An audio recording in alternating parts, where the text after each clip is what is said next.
Bien sûr que tout ceci, en fait, n'est que le produit d'une volonté divine, une volonté mystérieuse, que personne, en fait, n'est au contrôle d'une vie. Il n'y a que la vie. Et quand il y a la fin de l'identification, en fait, c'est un chiffre énergétique qui se produit, puisque quand on est identifié, il y a la séparation, et il y a une formation énergétique très dense, une structuration qui est extrêmement dense, extrêmement entremêlée, et qui fait qu'on a cette sensation de ne pas pouvoir se défaire de ça. Quand il y a la fin de l'identification, on va dire que ce qui était très condensé à un endroit, ça explose. En fait, ça se redéploie pour être le vivant, en fait, pour être aussi dans une forme de, on va dire, de légèreté, tu vois. Il n'y a plus la lourdeur d'avoir un corps qui est lourd, d'avoir des pensées qui sont lourdes, d'avoir une vie, quoi. C'est un fardeau. Et là, c'est une énergie, en fait. Donc, quand il y a la fin de l'identification, il y a ce shift énergétique. En fait, c'est le cerveau qui s'éteint. En fait, on ne croit plus à l'histoire du moi. Le monde lui-même, en fait, c'est exactement comme la nuit. C'est un rêve, en fait. Tout est vide. Tout est vraiment vide. Même le maintenant, en fait, ça n'existe pas. Il n'y a rien. En fait, il n'y a que le néant. C'est le néant. Mais il y a cette chose incroyable, magnifique, qui fait que on vit des choses. Il semblerait qu'on vit des choses. Tous ensemble. Voilà. Maintenant, dans cette vidéo, j'aimerais parler des sentiments de honte, d'humiliation, et puis évidemment de la peur. Parce que je vois quand même pas mal de personnes qui sont prisonnières de certaines situations qu'elles jugent délicates et dont elles souffrent en fait. Et ce que je vais faire, c'est que je vais parler de mon expérience, comme ça peut être beaucoup plus concret. Et encore une fois, c'est uniquement une expérience ici et qui est apparente, parce que ça n'existe pas en réalité, ça n'a jamais existé. Tout ce que je vais raconter, en fait, c'est un rêve. Mais je vais en parler pour pointer certains éléments, en fait. Alors, contrairement aux autres, bon, évidemment, en 2013, quand j'ai découvert que j'étais l'amour, il y a une conscience, en fait, qui s'est éveillée. Et petit à petit, en fait, il y a eu des prises de conscience, des révélations, qui ont fait que tout a commencé, mon monde a commencé à se déstructurer, en fait. Donc j'ai été amenée en fait petit à petit à me détacher concrètement des choses. Et ça a commencé notamment, le plus gros c'était le travail. Et le travail, ça je n'y arrivais pas, c'était très compliqué pour moi. Jusqu'à ce que dans mon fort intérieur, je sentais que ça doit me lâcher en fait. Maintenant c'est bon. Et c'est ce qui s'est produit. Et là j'ai vécu une forme d'humiliation. En fait pour que je lâche, il a fallu que je sois humiliée. Et c'était une première pour moi. Parce que l'humiliation, c'est vraiment quelque chose dont je n'ai jamais... j'ai jamais été victime d'humiliation. Ou alors un petit peu de honte, mais c'était voilà, c'était très très peu. Là, c'était vraiment un choc. Mais à ce moment-là, l'humiliation, je l'ai bien gérée parce que je comprenais que je devais quitter ce travail. Je devais me détacher vraiment de cette tâche. Et après, ça m'a interrogée, en fait. Je me suis dit, mais qu'est-ce que tu caches? Qu'est-ce que tu veux pas voir? De quoi tu as peur, en fait? Et l'humiliation est revenue en force. Le fait que je me sente honteuse, humiliée. Et en fait, bon, je vais la faire brève. Hein. Mais à un moment donné, en fait, j'ai décidé de travailler de moins en moins, donc de gagner de moins en moins d'argent et de plus payer mon loyer. Donc je commençais à enfreindre les règles. Je commençais à être en opposition avec ce qui se fait dans le monde en fait. J'ai un appartement, je paye un loyer. Là, j'arrête de payer le loyer. Donc je me disais, l'agence va réagir. Et en fait, l'agence, comme elle me connaissait, elle m'a laissée en se disant, bon, ben, elle va régler un peu plus tard. Sauf que le plus tard est devenu très très tard. Et la dette s'est grandement accumulée. Et là, il y avait vraiment une impossibilité de payer. En fait, je me suis mise dans une incapacité, dans une impuissance. Mais ici, c'était voulu. Et il y avait une très grande peur. C'est-à-dire, à la fois, je le voulais, et en même temps, la peur était là. Et la honte était là. Et en fait, j'ai fréquenté la honte. La honte de ne pas se sentir à la hauteur. La honte d'être nul. La honte de ne pas y arriver. De se sentir dévalorisé. Et puis, tu vois, tu regardes les autres qui s'en sortent. Et puis, ben, pas toi. Tu fais pas comme les autres. Tu n'y arrives pas. Et la honte a commencé vraiment à me grignoter. C'est vraiment ça. Elle me grignotait de l'intérieur. Et je ne dis pas qu'il n'y avait pas des stratégies, parce que le petit moi, il agissait quand même. Hein. Il y avait des mouvements stratégiques de solutions, mais ça tombait assez vite. Ça cherchait de moins en moins à se faire aider. Ça cherchait de moins en moins à être soutenu. Pour vraiment vivre la honte, de très près. Et ce qui s'est produit, alors évidemment, la peur est arrivée. Et la peur, ce que j'ai découvert, c'est que moi, elle me frappait. Et elle me frappait comme si elle me pétrissait, tu sais, comme une pâte, quand tu fais du pain, et ben, tu frappes la pâte, tu vois. Ben, c'était ça, j'étais frappée, et je me laissais faire. C'est un peu maso, hein, ce que je raconte. Parce qu'habituellement, tu vois, dans le monde, et dans l'histoire de Samira, tout ce qu'elle cherchait à faire, c'était plutôt monter dans la société, c'était plutôt être bien vu, c'est surtout être valorisé, c'est être, tu vois, être congratulé, avoir des médailles. Et alors que là, c'était mouvement inverse. J'étais en train de descendre dans le fond de moi-même, en fait, de toucher à des choses que je ne voulais pas voir. Et en fait, plus j'allais là, plus dans la honte et l'humiliation, qui ne sont pas tout à fait les mêmes, en fait. J'ai vécu le fait d'être abandonnée, tu vois, même si je ne voulais pas être sauvée, parce que je n'en parlais à personne, je mentais à tout le monde, ou en tout cas je ne disais rien de ma situation, parce que je ne voulais pas qu'il rentre là-dedans en fait, mais je me sentais abandonnée, donc il y avait aussi ce sentiment d'être abandonnée, d'être seule au monde. Je sentais aussi le sentiment d'injustice. Tu vois, c'est injuste ce qui m'arrive. Tu vois, c'était lourd ce truc. Et tout ça, c'était énergétique. Et je le vivais de plein fouet. Je rentrais dans la forme de l'abandon, dans la forme de l'injustice, dans la forme du rejet. Tu vois, c'est comme si je me rejetais moi-même et que la société me rejetait. Et je me souviens quand l'agence immobilière m'appelait, je fuyais parce que j'avais honte de répondre pour dire je n'ai pas les moyens. Waouh! J'en pleurais, même là, ça me touche un peu encore, tu vois. Tellement ça me venait me toucher à des endroits, tu vois, de mon amour-propre qui était bafoué. Puis par moments, je me disais, mais pourquoi, Samira, tu te fais vivre ça? Pourquoi il faut en passer par là? Est-ce que c'est obligé? Il n'y a pas d'autre moyen. C'était drôle. Mais en fait, ça savait que ça ne pouvait pas faire autrement, en fait. C'était parti là-dedans et voilà, il y avait une fluidité même à chuter. C'est très facile de chuter. C'est pas vrai. Parce qu'on retient, tu vois, on résiste en fait à la chute, à la déchéance. On ne veut pas être déchu.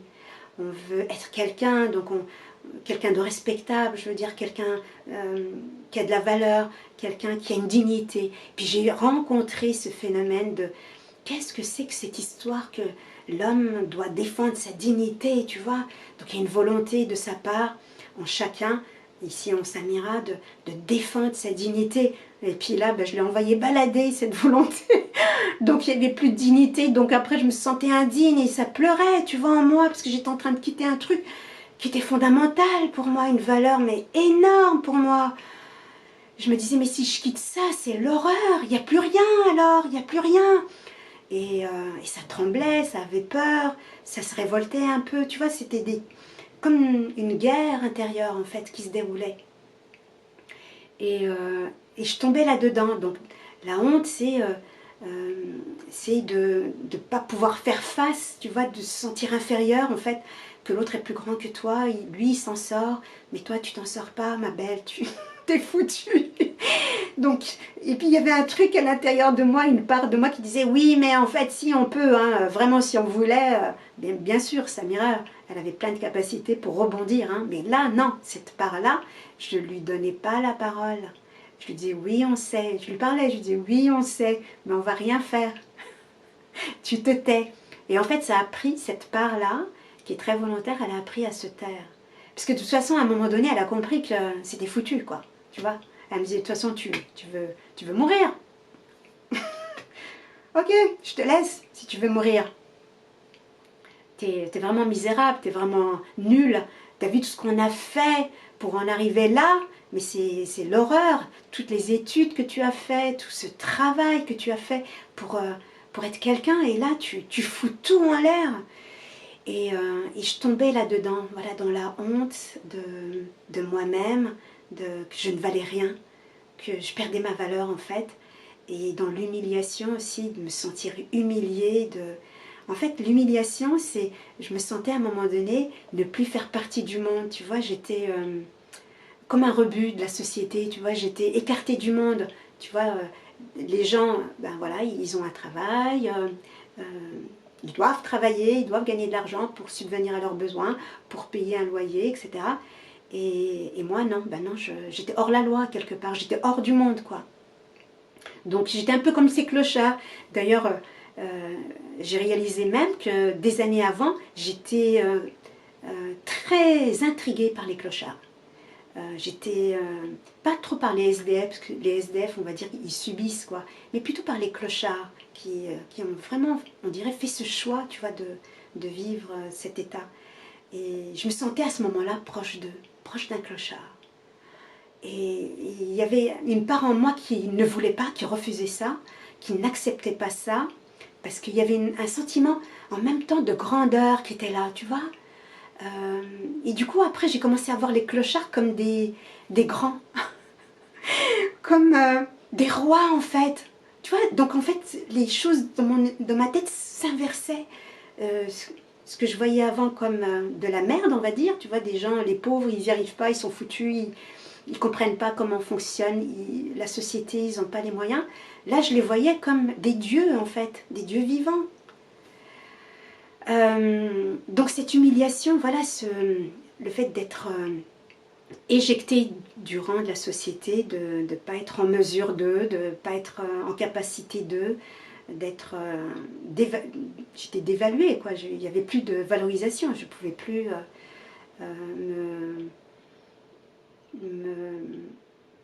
m'élever, tu vois, me mettre debout, me redresser. Et c'était drôle parce que j'avais affaire à un agent social. Et là, j'y suis allée pas du tout parce que je les ai appelés, c'est eux qui m'ont contactée. Parce que ça ne cherchait pas à être sauvé. Mais quand même, j'y allais parce que j'avais besoin d'être regardée, que quelqu'un voie ma déchéance. J'avais besoin de le dire à quelqu'un. J'avais un ami proche, mais je ne pouvais pas trop lui dire parce que je ne voulais pas qu'il m'aide en fait. Je ne voulais pas sentir en lui de la pitié.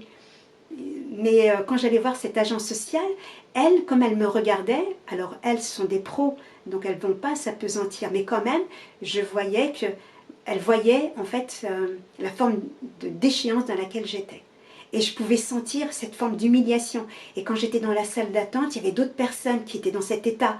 Je me souviens, par moments, en fait, je voulais fuir ce truc d'humiliation, alors je prenais un petit livre, mais ça n'empêchait pas que je vivais quand même mon état d'indignité, mon état d'être plus rien, d'être foutu, quoi, de plus rien compter. Je comptais pour rien, en fait.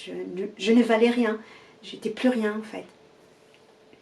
Et donc voilà, et cette humiliation qui était pleine aussi de cette forme de rejet, d'abandon, d'injustice, tu vois, toutes ces blessures, là, soi-disant, il faut les guérir. Ici, ça ne voulait pas les guérir. Non, non, non, non. Ça voulait savoir qu'est-ce que c'est. Ça voulait comprendre qu'est-ce que je suis en train de fuir. Et aussi cette histoire avec l'argent. Ça voulait voir que l'argent me dominait. Et à un moment donné, c'est là aussi que ça a démarré, je ne voulais pas que l'argent me domine. Je ne voulais pas que l'argent soit un frein pour moi, soit au-dessus de moi, c'était pas possible. Donc j'ai commencé à regarder l'argent de près, à lui parler, à avoir un autre rapport avec lui. Tu vois, que ce soit quelque chose de pas lourd, que ce soit quelque chose qui change énergétiquement. Et ça a changé, ça a vraiment changé. Et qu'est-ce que je voulais dire d'autre? Donc je traversais ces visiteurs, la honte, l'humiliation, l'injustice, etc. Et c'était plus des éléments malveillants. Tu vois, le commun des mortels, on va dire, s'il est dans l'humiliation ou la honte, comme parfois je rencontre des personnes qui sont là-dedans et qui le vivent mal parce qu'elles le rejettent et elles cherchent des solutions. Évidemment, quelqu'un qui n'est pas dans la spiritualité, dans la quête, je lui dirai jamais ça. Au contraire, je l'aiderai, je lui donnerai quelque chose pour qu'il s'en sorte. Moi, en fait, c'était pas du tout vu comme des visiteurs malveillants. C'est ce que disait Rumi d'ailleurs. C'était plutôt vu comme, évidemment, ce sont des visiteurs qui paraissent avoir un visage affreux. C'est un peu l'histoire de la belle et la bête. Tu vois, notre zone d'ombre qu'on va rencontrer en fait au départ, on l'aime pas, on la trouve moche, affreuse, elle nous fait peur. Et puis en fait, petit à petit, ces visiteurs-là, je les ai embrassés. J'ai mis du temps, hein, mais je les ai longtemps fréquentés. Et puis quand j'étais convoquée au commissariat, etc., parce qu'après il y avait une décision d'expulsion, etc., tu vois. Et tout ça faisait que, en fait, à chaque fois, je touchais plus terre. Donc ça me faisait décoller, en fait. En fait, plus ça allait, plus l'identification, elle était cassée, brisée, tu vois. J'étais, et puis avec la peur aussi, je devenais comme une brindille. Il n'y avait plus rien, tu vois. Il y avait, à un moment donné, j'ai tellement été frappée, choquée que j'étais souvent en état de choc. À un moment donné, ben, il n'y avait plus rien à frapper, tu vois. Il n'y avait plus rien à être humilié, il n'y avait plus rien à être honteux. Alors je ne dis pas que c'était évident à vivre, que c'était facile à vivre, et qu'il y avait une compréhension là-dedans. Il y avait juste un grand désir d'amour en fait, de me connaître, une grandeur aussi que je sentais en moi, et plus je me vidais, plus je sentais que j'étais le tout en fait. Plus il n'y avait rien, plus j'étais tout. Et ça, c'était magnifique de le vivre, tu vois. Même si la peur venait, ouais, mais je pouvais vivre cet état de grandeur, en fait, qui était bien là, en fait. Et tous ces sentiments que j'ai fait rentrer, que j'ai rencontrés, qui ont dormi avec moi, qui m'ont tenu compagnie. Alors au départ, je ne les aimais pas du tout.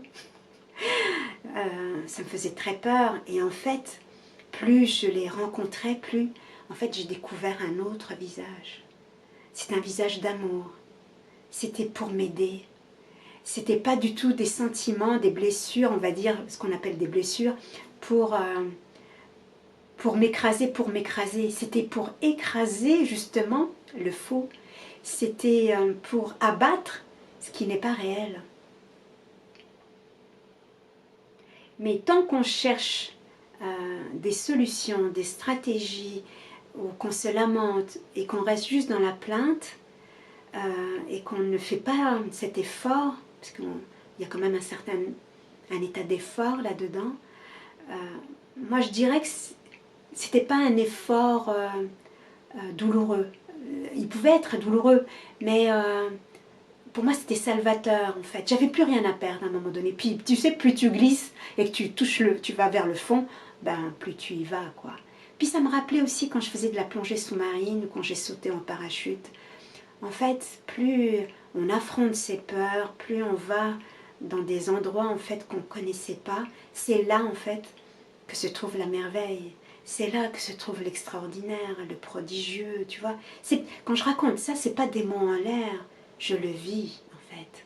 C'est vécu, c'est vibrant en fait, ça devient vibrant. Mais pour ça, c'est annihiler tout ce qui n'est pas vrai, tout ce qui n'est pas réel. Et c'est accepter de voir son monde s'effondrer, c'est accepter de voir...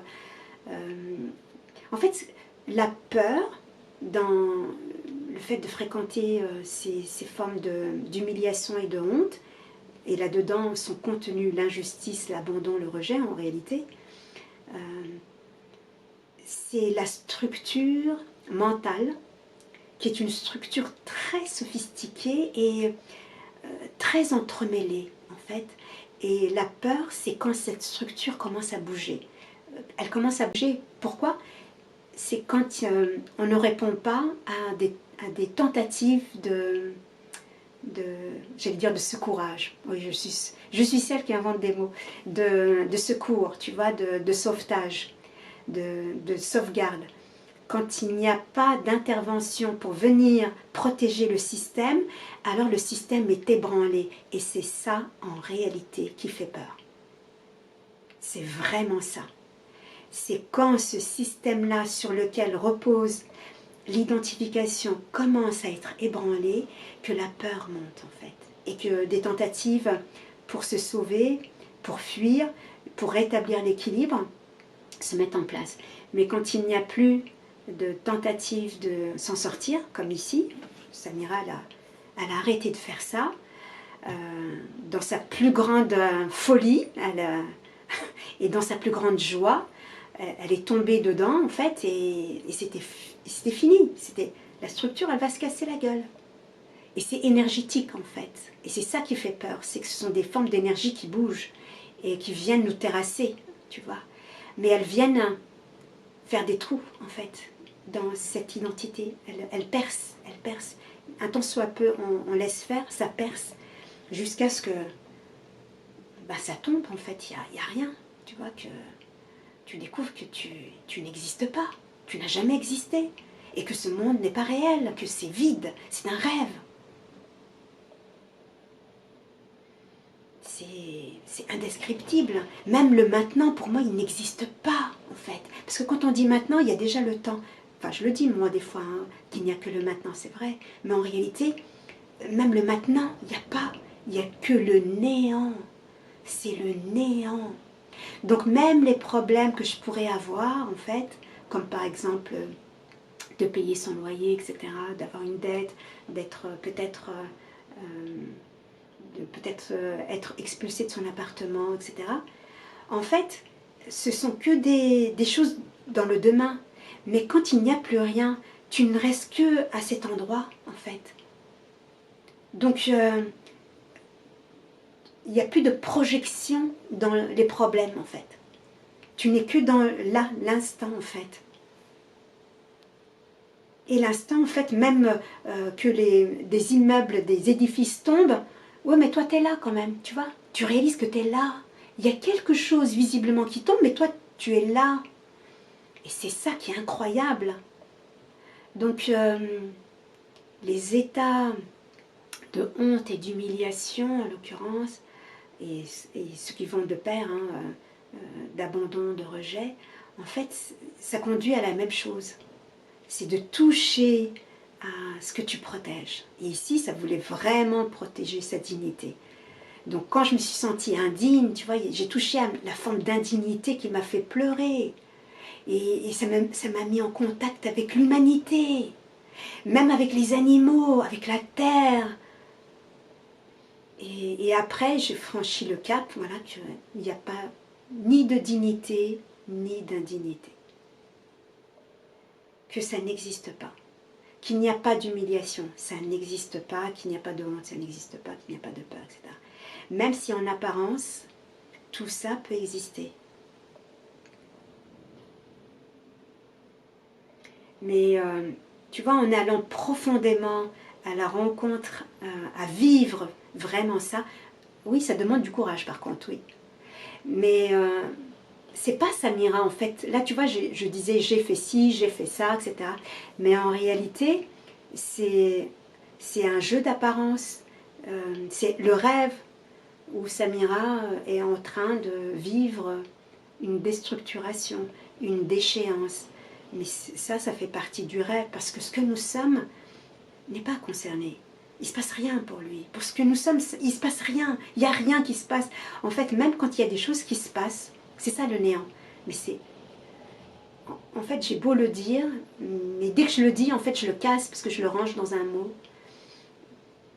Parce que c'est incompréhensible tant que tu ne l'as pas vécu. C'est comme être à la plage et sentir le soleil sur toi, ou entendre le bruit des vagues, ou quand tu rentres dans l'eau et que tu te baignes. Tu vois, c'est expérientiel.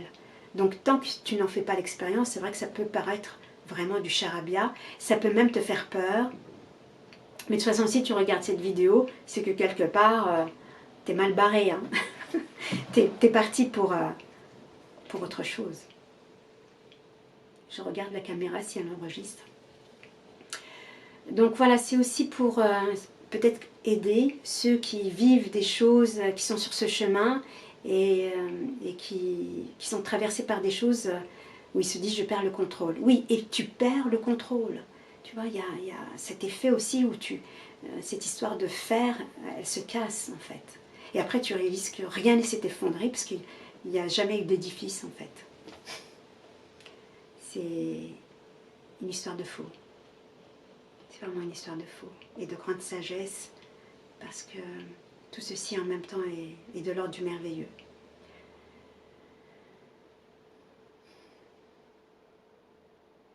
Que du merveilleux.